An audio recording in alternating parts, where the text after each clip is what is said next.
Hi friends, welcome back to my channel Sai Tech Korean. Today's video to the battery rating test on the OnePlus Nord device after the recent software update. Yes friends, just couple of days back we did receive the software update in the OnePlus Nord 2, and after that I'm doing plenty of tests on this OnePlus Nord device, and in this video I'll talk about the battery draining details about the OnePlus Nord 2 during my journey travel from Hyderabad to Bangalore. Yes friends, I've been using this phone I think for the past 1 day and 18 hours without charge, as you can see exactly. And during this time I did use the Airtel SIM card, and continuously I did enable that mobile data as well non-stop. Yes, so from starting to till now, and you can see the screen on time is about close to 49 minutes right now, and the percentage is about 53% at this moment. And mobile data I did not turn off any moment at all, but for the past 1 day and 18 hours it was continuously on. I just thought of testing the battery life in the OnePlus Nord 2 in the standby mode as well, how good it is. So I just thought of showing you a couple of screenshots.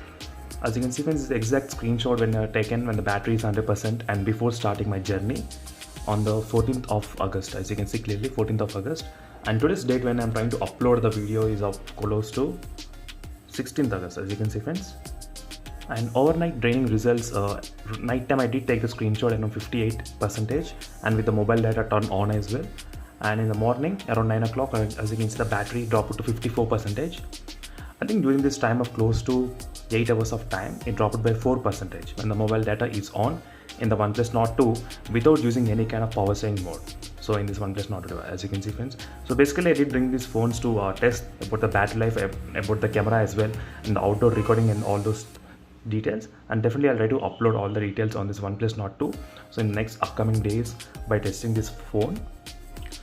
So stay tuned friends for more details on the OnePlus Nord device, and thank you for watching this video, and see you in the next video. Until stay tuned and let me know in the comment section below how much battery is draining for you overnight. So for me, I did not cross any time close to 5%, but some of the users are complaining that their battery is draining a lot in the OnePlus Nord 2. So let me know in the comment section below what is your battery draining overnight. So thank you for watching this video friends, and see you in the next video. Until stay tuned for more updates. Meanwhile, signing off. Bye.